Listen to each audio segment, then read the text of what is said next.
নমস্কাৰ এই সিৰিজটোৰ আজি আমাৰ পাৰ্ট 18 প্ৰিলিমছ পইণ্ট অফ ভিউৰ পৰা বহুত বেছি গুৰুত্বপূৰ্ণ সিৰিজ কাৰণ কম সময়ত ইম্পৰ্টেণ্ট টপিকসমূহ কভাৰ কৰিবলৈ ট্ৰাই কৰোঁ পেমেণ্ট বেংক ইম্পৰ্টেণ্ট টপিক হয় ইয়াৰ পৰা এবাৰ এটা কুৱেশ্যন অহাৰ চান্সেছ আছে কিন্তু তাৰ আগত মই কেইটামান কথা ক'ব ওলাইছোঁ আমাৰ এই সিৰিজটোত যিমানখিনি sports related current affairs cover কৰিছোঁ তাতে মই যিমান পাৰোঁ ইনফৰ্মেশ্যন দিবলৈ ট্ৰাই কৰিছোঁ আৰু UPSCৰ কুৱেশ্যন পেপাৰখন যদি চাই যোৱাকালি যি হৈ গৈছে তাত খো খো ৱৰ্ল্ড কাপৰ পৰা কুৱেশ্যন এটা আহিছে মই সকলোবোৰ ইনফৰ্মেশ্যন দি থৈছিলোঁৱেই কিন্তু জাষ্ট স্ক'ৰটো দিয়া নাছিলোঁ আৰু একদম বহুত ডেফ্টলৈ গৈ সুধিছে স্ক'ৰটো সুধি দিছে কিন্তু বাকী যিখিনি স্পৰ্টছ ৰিলেটেড কাৰেণ্ট এফেয়াৰ্ছ এই চিৰিজটোত দিয়া হৈছে তাত আমি ক্ৰিকেট ৱৰ্ল্ড কাপেই হওক বা কিবা যদি নেশ্যনেল গেমছৰ ইভেণ্টেই হওক তাত স্ক'ৰবোৰ আমি দিছিলোঁ অকল খো খো ৱৰ্ল্ড কাপৰ এই ছেশ্যনটোতেই আমি এই বস্তুটো দিয়া নাছিলোঁ কিন্তু এইটো সুধি দিছে ঠিক আছে গতিকে আপোনালোকে এই ইনফৰ্মেশ্যনখিনি এড কৰি থ'ব যিহেতু ফাৰ্ষ্ট টাইম হৈছিলে সেইকাৰণে মই কৈছিলোঁ যে ইয়াৰ পৰা কুৱেশ্যন 100% আহিব তো APSCটো অহাৰ চান্সেছ আছে UPSCও ইয়াৰ পৰা কুৱেশ্যন দিছে আই থিংক যিসকলে এই চিৰিজটো চাইছিলে তেওঁলোকে এই কুৱেশ্যনটো কৰিব পাৰিছে আৰু লগতে আৰু এটা কুৱেশ্যন আহিছিলে আপোনাৰ নেশ্যনেল টাৰ্মাৰিক বৰ্ডৰ পৰা তাৰ ওপৰতো আমি এই চিৰিজটোত পঢ়াই আছিলোঁ কিন্তু আৰু কিছুমান পইণ্ট আপোনালোকে মনত ৰাখিব PIBৰ পৰা ডাইৰেক্ট ষ্টেটমেণ্ট উঠাই দিছে যে India is the largest producer consumer and exporter of turmeric in the world আপোনালোকে বাকী ইনফৰ্মেশ্যনখিনিৰ কাৰণে এই ছেশ্যনটোৰ পাৰ্ট 7 বা 8ত আমি দি থৈছিলোঁ ঠিক আছে তো এই বস্তুটো চাব আৰু এজ পাৰ 2022-23 মতে ভালদৰে যদি মন কৰে তেনেহ'লে more than 30 varieties of turmeric are grown in India and it is grown in over 20 states in the country আৰু largest producing states of turmeric are Maharashtra Telangana Karnataka and Tamil Nadu গতিকে এই কুৱেশ্যনটোৰ 1, 2 and 3 গোটেইকেইটা ষ্টেটমেণ্টে কি হয় কাৰেক্ট হয় ঠিক আছে এই পইণ্টটো মনত ৰাখিব বাকী পাৰ্ট 8ত এই ছেশ্যনৰ পাৰ্ট 8ত আৰু যিখিনি ইনফৰ্মেশ্যন আছে সেইখিনি আমি দিয়া হৈ আছে আৰু এই কুৱেশ্যনটো যদি চাই kho kho world cup the event was held in new Delhi one is correct but দুইটাই কাৰেক্ট এই দুটা যদি চাই আমাৰ মেন ওমেন নেপালে জিকিছে কিন্তু চাওক স্ক'ৰলাইনটো উল্টা কৰি দিছে ঠিক আছে মেন 54-36 আৰু ওমেন 78-40 তো সেইকাৰণে এই দুটা ভুল হৈ আছে অনলি ওৱান কাৰেক্ট হ'ব চ' যিখিনি ইনফৰ্মেশ্যন মই দি থৈছোঁ গোটেইখিনি আপোনালোকে লাইন বাই লাইন চাবলৈ ট্ৰাই কৰিব কাৰণ ইম্পৰ্টেণ্ট হয় এইবোৰ হ'ব অ'কে নাও আৰু বাকী যিবোৰ আমি পঢ়োৱাৰ পৰা আহিছে টপিক সেইবোৰ মই পাছত ডিছকাছ কৰিম বাকী পে'মেণ্ট বেংকটো ইম্পৰ্টেণ্ট হয় কিয়নো আপোনালোকে জানে যে ইকনমিৰ পৰা 2-4টা কুৱেশ্যন আহে আৰু প্ৰত্যেক বছৰে আপোনালোকে ক'ৰবাত নহয় ক'ৰবাত এনেকুৱা সৰু সৰু কুৱেশ্যন দেখিবলৈ পাব অ'কে বাকী পে'মেণ্ট বেংক কি হয় is a like any other bank okay বেলেগ বেংকবোৰে যেনেকৈ কাম কৰে পে'মেণ্ট বেংকেও তেনেকুৱাই কাম কৰে খালি এটা বস্তু ইয়াত নহয় কি হয় ই লোন নিদিয়ে লোন অফাৰ নকৰে ঠিক আছে so' a payment bank is a like any other bank but operating on a smaller scale without involving any credit risk in simple it can carry out most banking operation মানে বেলেগ বেংকবোৰে যেনেকুৱা operation কৰে same কৰে but can't offer loans or issue credit cards আৰু it can accept demand deposit up to ₹2 lakh payment বেংকসমূহে আৰু কি মানে এলাউ কৰে সেইটো আপোনালোকে চাই ল'ব যে accept demand deposit up to 2 lakh offer remittance service ঠিক আছে আৰু মোবাইল পে'মেণ্ট ট্ৰান্সফাৰ পাৰ্চেজেছ এইবোৰ আপোনালোকক প্ৰভাইড কৰে লগতে আদাৰ banking service like ATM debit card ঠিক আছে net banking and third party fund transfer এই সকলোবোৰ মানে এলাউড কৰে মেইনলি নৰ্মেল বেংকবোৰে যিখিনি কাম কৰে অলমষ্ট সেইখিনি কাম কৰে কিন্তু কি কৰে ইয়াত লোন ইছ্যু নকৰে ঠিক আছে সেইটো মনত ৰাখিব ঠিক আছে can't offer loan or issue credit card আৰু এই বস্তুটো মনত ৰাখিব যে they can not accept NRI deposit accept নকৰে চ' বহুত বেছি ইম্পৰ্টেণ্ট হয় লগতে আপোনালোকৰ কিছুমান পে'মেণ্ট বেংক আছে Airtel payment bank Paytm payment bank India post payment bank হয়নে চ' নামবোৰ এবাৰ চাই থৈ দিব সুধিব পাৰে তলৰ কোনটো হয় কোনটো নহয় বাকী ইণ্ডিয়া পোষ্ট পে'মেণ্ট বেংকৰ বিষয়ে যদি অলপমান চাই আপোনালোকৰ কাৰণে ভাল হ'ব এইটো আপোনাৰ IPPB has been established under the Department of Post Ministry of Communication with 100% equity owned by Government of India এইটো বস্তু মনত ৰাখিব ঠিক আছে এইটো 100% owned by Government of India হ'ব হেডকোৱাৰ্টাৰ নিউ দিল্লীত আছে আৰু September 1, 2018ত এইটো লঞ্চ কৰা হৈছিলে বাকী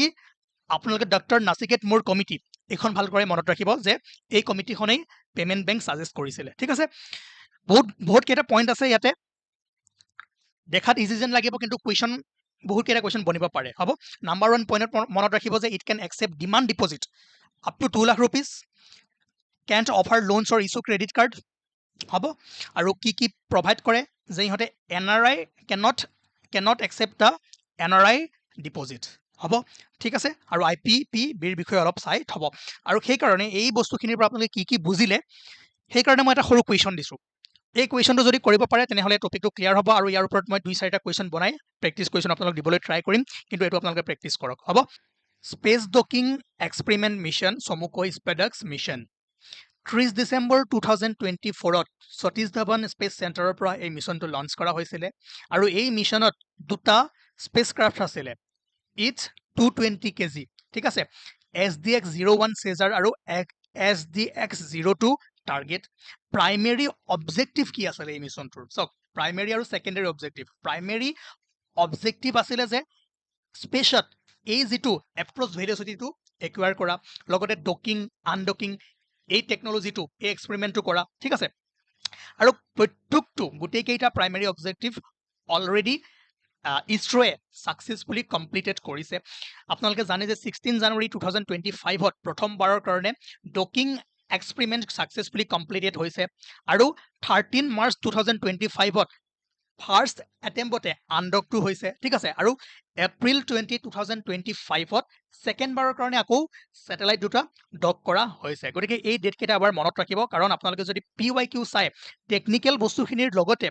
যিবোৰ ফেক্চুৱেল ইনফৰমেশন আছে ডেটবোৰ আছে তাৰ ওপৰতো কুৱেশ্যন APSC সুধিছে হ'ব আৰু বৰ্তমান ইণ্ডিয়া ফৰ্থ কাউন্ট্ৰি হৈছে এই টেকনলজিটো থকাৰ ঠিক আছে সো US ৰাছিয়া আৰু চাইনাৰ পাছত আমাৰ ইণ্ডিয়া আমি গৌৰৱেৰে ক'ব পাৰো যে with this success India becomes the fourth country in the world to achieve this technological feat after US Russia and China আৰু এই মিছনটোৰ সেকেন্ডাৰী অবজেক্টিভ কি আছিল যে ডেমনস্ট্ৰেট of the transfer of electric power between the docked spacecraft আৰু payload operation after undocking বা in space robotics গতিকে secondary যিখিনি objective আছিল প্ৰাইমেৰী যিখিনি অবজেক্টিভ আছিল সেইখিনি আপোনালোকে ভালদৰে চাব কাৰণ ইয়াৰ ওপৰত ষ্টেটমেন্ট বেস কুৱেশ্যন আহিব পাৰে লগতে এই বস্তুটো মনত ৰাখিব যে PSLV C60 স্পেচ ক্ৰাফ্টেৰে এই মিছনটো লঞ্চ কৰা হৈছিল ঠিক আছে তাৰ পাছত আৰু এটা ইম্পৰ্টেন্ট মিছন হল প্ৰভা 3 মিছন দুটা বস্তু মনত ৰাখিব যে এই মিছনটো কাৰ হয় European space agency ESA launch কোনে কৰিছে ইছৰোই কৰিছে গতিকে এই দুটা পইণ্ট যদি আপোনালোকে মনত ৰাখিব পাৰে তেনেহলে গোটেই কুৱেশ্যনটো কৰিব পাৰিব আদাৰৱাইজ আৰু টেকনিক্যাল বেছি যদি বুজাবলৈ যাওঁ সময় লাগিব সেই কাৰণে মই যিখিনি এতিয়া লাগে সেইখিনি দি গৈছো যদি আপোনালোকৰ সময় থাকে এবাৰ চাব পাৰিব okay Proba three is an in orbit demonstration mission of European space agency the mission goal is to demonstrate precise formation flying হ'ব আৰু PSLV C59 ৰকেটৰ জৰিয়তে ভেহিকলৰ জৰিয়তে ডিসেম্বৰ 5, 2024ত ইয়াক লঞ্চ কৰা হৈছিল এই বস্তুটো আপোনালোকে এবাৰ নোট কৰি থব ঠিক আছে এক্সট্ৰাডিশন ট্ৰিটি ইয়াৰ ওপৰতো যদি পাৰে চাই যাব হাইলাইট হৈ আছিল এই টপিকটো তাহাউৰ ৰানাৰ বিষয়ে জানি 2611ৰ মাষ্টাৰমাইণ্ড আছিল আৰু এই পইণ্টটো মনত ৰাখিব যে ইণ্ডিয়া USৰ মাজত এক্সট্ৰাডিশন ট্ৰিটি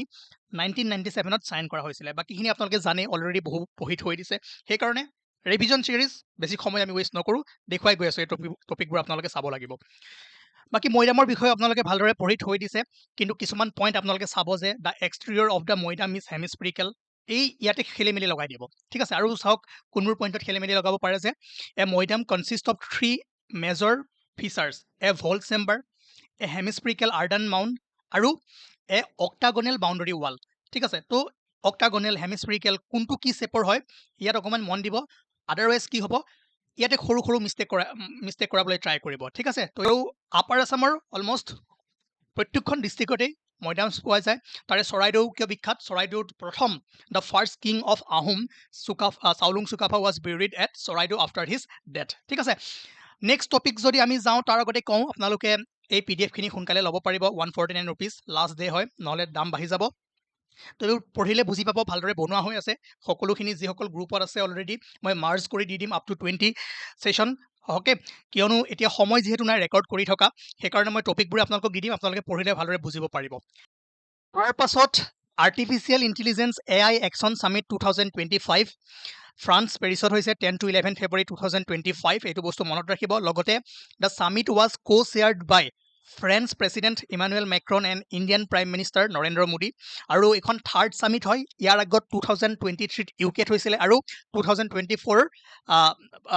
চাউথ কোৰিয়াত হৈছিলে এই বস্তুটো মনত ৰাখিব আৰু ইয়াৰে যিটো declaration inclusive and sustainable artificial intelligence for people and planet more than 50 country ইয়াত চাইন কৰিছে India China the European commission and over 50 countries have signed the statement ঠিক আছে কিন্তু এটা বস্তু মনত ৰাখিব ইউনাইটেড ষ্টেট আৰু ইউনাইটেড কিংডমে ইয়াত চাইন কৰা নাই হ'ব গতিকে ইয়াৰ ওপৰত আৰু কুৱেশ্যন আহিব পাৰে